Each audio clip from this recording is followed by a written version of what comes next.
Bien-aimés dans le Seigneur, bonjour, j'espère que vous allez bien. Ce matin, j'aimerais vous partager un petit éclairage que j'ai eu concernant la liberté. Donc, le texte se trouve dans le livre de Matthieu 11, à partir du chapitre 1 jusqu'au chapitre 5. On va lire. Et il arriva que, quand Jésus eut achevé de donner ses ordres à ses 12 disciples, il partit de là pour aller enseigner et prêcher dans leur ville. Or, Jean, ayant entendu parler de sa prison, des œuvres du Christ, envoyait 2 de ses disciples pour lui dire: Es-tu celui qui devait venir, ou devons-nous en entendre un autre? Et Jésus répondant leur dit: Allez et rapportez à Jean les choses que vous entendez et que vous voyez. Les aveugles retrouvent la vue, les boiteux marchent, les lépreux sont purifiés, les sourds entendent, les morts sont ressuscités, et l'évangile est annoncé aux pauvres. Amen. Avant toute chose, j'aimerais prier. Père, je te bénis encore pour cette grâce, pour cette opportunité que tu nous accordes ce matin, Père, dans ta parole. Je bénis ton Saint nom, Père, pour tous ceux qui pourront entendre, écouter, Père, pas mes faibles mots, ces paroles, Papa, que tu m'as données ce matin, Père. Je te prie également que lorsqu'ils écouteront, Papa, que tu augmentes, car tu dis dans ta parole que tu augmenteras à celui qui en a déjà, Père. Merci, merveilleux Saint-Esprit. Conduis-moi, Papa, prends le contrôle de ma bouche. Au nom puissant de Jésus-Christ, je t'ai prié. Amen. Donc, comme je disais, je voulais déjà m'attarder un peu sur la liberté dont le Seigneur nous parle. Nous tous, nous avons déjà entendu dire que nous sommes affranchis. Christ nous a affranchis et nous sommes libres, en fait. Et ce matin, le Seigneur me faisait comprendre que de cette liberté-là, beaucoup en font un libertinage, une occasion de faire n'importe quoi, de satisfaire leur chair. Or, la liberté dont le Seigneur parle ici, c'est la liberté en Christ. C'est-à-dire quoi? Autrefois, nous étions sur le joug de la servitude. Et il nous a libérés. Il nous a libérés sur ce joug-là. À ce qu'on est devenu son esclave, l'esclave de Christ. C'est-à-dire, on est libre du péché, on est libre, il nous a libérés du péché en fait, pour que nous soyons maintenant ses enfants, pour que nous soyons ses enfants, pour qu'on le serve lui. C'est-à-dire quoi? C'est-à-dire que la liberté qu'il nous a donnée nous donne la capacité de le servir sans toutefois pécher en fait. Du moins de ne plus être trimballé ça et là par le péché. C'est pourquoi nous sommes libres en fait, libres de le servir lui, pas libres de nous servir. Donc voilà. Et j'aimerais également m'attarder sur le verset 1 qui dit: Et il arriva que quand Jésus eut achevé de donner ses ordres à ses 12 disciples, il partit de là pour aller enseigner et prêcher dans leur ville. On voit bien là que le Seigneur dit ceci: à ses disciples, il donne des ordres. Ça veut dire quoi? Ça veut dire qu'il nous a libérés pour qu'on le serve lui. Et nous sommes des esclaves. Et ce n'est qu'à des esclaves, en fait, qu'on donne des ordres. On donne des ordres à ces esclaves. On est devenu enfant du Seigneur. Et on donne également des ordres à ses enfants. Quand, par exemple, tu veux demander quelque chose à ton enfant, ben, c'est un ordre, en fait. En général, c'est un ordre.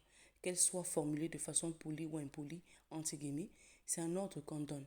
Quand, par exemple, tu as des employés qui sont à ton service, en fait, qu'est-ce que tu fais? Tu donnes des ordres, en fait.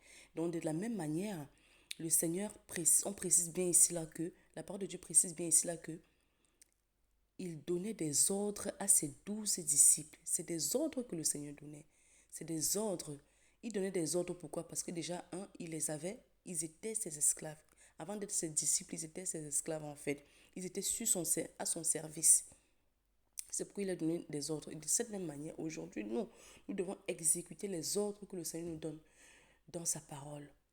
Ou alors d'une autre manière, parce que le Seigneur parle tantôt d'une manière, tantôt d'une autre. Donc voilà. Nous devons exécuter les ordres du Seigneur. Il nous a rendus libres pour que nous exécutons son ordre sans être influencés par le péché, sans être influencés par le joug du péché de la servitude. Amen. Or, on va continuer. Or, Jean ayant entendu parler dans sa prison des œuvres, excusez-moi, pardon, par la suite, il dit, il partit de là pour aller enseigner et prêcher dans leur ville. On a tendance à croire en fait que La suite de cette phrase est décousue. Non, elle n'est pas décousue. Le Seigneur ne dit rien en vain et il ne fait rien en vain. On va bien voir qu'après avoir donné les ordres à ses disciples, en fait, il est parti de là pour enseigner et prêcher dans leur ville. Dans leur ville ici, c'est quoi? La ville de ceux qui sont encore sous le joug de la servitude, en fait. Donc le Seigneur est parti. Après avoir donné les ordres, il est parti enseigner. Bon, ça laisse croire qu'il allait tout seul enseigner dans, dans leur ville, c'est-à-dire la ville de ceux qui sont encore qui ne sont pas encore affranchis du péché en fait. Donc de cette même manière, le Seigneur, s'il faut mieux comprendre, le Seigneur en fait nous affranchit du péché, nous rend libres afin que nous allions nous aussi à notre tour rendre libres les autres en prêchant sa parole, en enseignant la vérité de son royaume. Amen. Merci Seigneur. Or Jean ayant entendu parler dans sa prison des œuvres du Christ, envoyait deux de ses disciples pour lui dire: es-tu celui qui devait venir ou devons-nous en attendre un autre? Et Jésus répondant leur dit: allez et rapportez à Jean les choses que vous avez entendues et que vous voyez. Les aveugles recouvrent la vue, les boiteux marchent, les lépreux sont purifiés, les sourds entendent, les morts sont ressuscités et l'évangile est annoncé aux pauvres. Et puis ce passage également, nous avons déjà tous lu, hein. Ça c'est sûr que toute personne qui médite la parole connaît bien ce passage en fait. Et moi personnellement, longtemps, j'ai vu les choses de façon physique. Et le Seigneur ce matin m'enseignait encore d'une autre façon. Il me faisait comprendre en fait que les boiteux, les boiteux les aveugles qui recouvrent la vue ici peuvent être ceux en fait, ceux à qui l'évangile a été prêché, ceux qui ne voyaient pas, qui étaient aveugles en fait spirituellement. Et là, ils recouvrent la vue. Pourquoi? Parce que l'évangile leur a été prêché. La parole leur a été enseignée. Par qui? Par ceux qui ont été libres du péché. Pas ceux que le Seigneur pas ceux que le Seigneur a rendus libres en fait. Donc à leur tour, ils sont aussi allés comme une chaîne en fait. Ils sont aussi allés libérer les autres par l'évangile du royaume. Donc, c'est pourquoi les aveugles recouvrent la vue. Donc, ceux qui étaient aveuglés aussi de façon... C'est vrai qu'il y a eu des aveugles de façon physique qui ont recouvré la vue. Et là aussi, les aveugles spirituels aussi ont retrouvé la vue. Les boiteux marchent. Donc, ceux peut-être qui étaient debout, voilà, qui suivaient le Seigneur de façon bancale, sont droits aujourd'hui, marchent selon la vérité du royaume aujourd'hui. Parce qu'il y a des gens qui veulent vraiment servir le Seigneur, mais qui ignorent encore la vérité, qui ne sont pas plongés vraiment dans cette vérité authentique, mais que leur cœur est vraiment sincère à suivre le Seigneur. Et puis ces personnes peuvent être considérées comme des personnes boiteuses de façon spirituelle. Donc après leur avoir annoncé la parole du royaume, ces boiteux-là marchaient. C'est-à-dire, leur marche chrétienne était droite. Leur marche chrétienne était selon la justice du Seigneur. Leur marche chrétienne était vraiment selon la justice du Seigneur. Pourquoi? Parce que ils étaient libres. Ils étaient libres. Libres du péché. Libres vraiment de cette couche opaque qui les empêchait en fait de suivre véritablement le Seigneur. Et plus loin, il dit, les lépreux sont purifiés. Si on peut définir les lépreux ici comme un lépreux, comme quelqu'un qui est malade en fait, et dont on voit les membres, par exemple les doigts, en général c'est une maladie qui attaque les doigts et puis les pieds, qui au fil des temps en fait disparaissent, on va dire, enfin, je ne sais pas si ça se dissout ou bien si ça disparaît, mais en tout cas, qui perd au fil des temps ses membres, plus précisément, ça attaque plus précisément euh, les pieds et puis les doigts en fait. Donc on peut aussi considérer que quand on n'a pas encore l'évangile de la vérité, quand on est encore dans le mensonge et qu'on veut peut-être servir le Seigneur en fait, plus on est dans cet état-là, plus on perd ses membres spirituels en fait. Oui. Et puis, après avoir prêché, ces lépreux-là sont purifiés. Et quand on dit purifié, ça veut dire quelqu'un qui est purifié, c'est quelqu'un qui reconnaît, par exemple, qui reconnaît de façon spirituelle, bien sûr, c'est quelqu'un qui reconnaît ses péchés, qui se repent et qui cherche à ne plus recommencer, en fait, qui se purifie. Le Seigneur le purifie de ses péchés, en fait. Donc, on devient pur, en fait. On devient pur.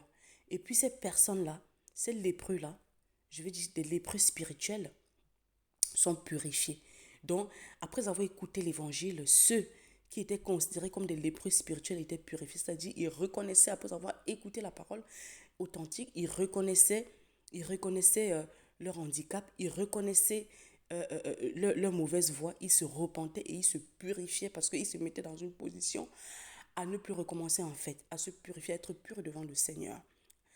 Et plus loin, on voit également que les sourds entendaient. Les sourds entendaient. C'est-à-dire quoi? C'est-à-dire, après avoir également écouté la parole, ceux qui étaient sourds spirituellement commençaient à entendre, commençaient à avoir le discernement, commençaient à écouter, à entendre la voix du Seigneur. La voix du Seigneur.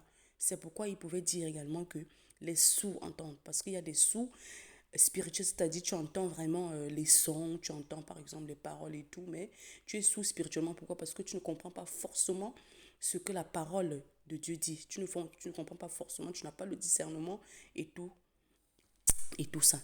Donc après avoir écouté la parole, les sourds entendaient également. Les morts sont ressuscités. Ça peut aussi être l'image.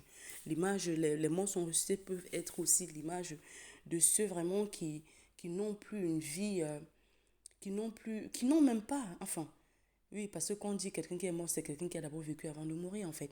Donc, ça veut dire des gens, par exemple, qui écoutaient vraiment, qui étaient dans la parole, mais au fil des temps, peut-être sont morts spirituellement. Mais le fait que nous, en tant que disciples du Seigneur, nous recevons les autres et nous partons évangéliser, nous partons annoncer la parole, ça rend libre également ces gens-là, parce que ça les ressuscite de leur mort spirituelle. Merci Seigneur pour ta parole. Donc, les morts sont ressuscités et l'évangile est annoncé aux pauvres. L'évangile est annoncé aux pauvres parce que dans l'ancien temps, on va dire, hein, ceux qui n'étaient pas riches, en fait, déjà aux pauvres spirituels et même aux pauvres physiques, en fait. Donc, ils étaient mis, on va dire, en marge de la société. Et même de nos jours, hein, ça continue dans le sens où il y a certaines églises, en fait, où peut-être certaines églises ou alors dans certains pays où il y en a qui ont soif de la parole de Dieu, mais qui n'ont pas accès à cette parole-là. Et le Seigneur, par son sang, le Seigneur, par son Esprit Saint, donne l'opportunité aujourd'hui à tous, d'écouter sa parole, la parole authentique, la parole qui libère. Parce que lui-même, il a dit dans sa parole que, au dernier temps, sa parole sera écoutée, évangélisée dans toutes les extrémités de la terre. Donc, je ne vais pas être trop long et puis je vais m'arrêter là. Papa, je te rends encore grâce pour ces paroles, papa. J'espère que par mes faibles mots, Père éternel, j'ai pu véhiculer le message dont il était question, dont tu m'as enseigné ce matin, Père. Et j'ai espoir, j'ai la confiance, papa, j'ai l'assurance que tu pourras multiplier, Père, cet enseignement à tous ceux qui l'écouteront d'un cœur pur. Merci, merveilleux Saint-Esprit. Merci encore, Père. Merci de bénir tes enfants. Sois encore élevé au nom puissant de Jésus. Nous t'avons ainsi prié. Amen.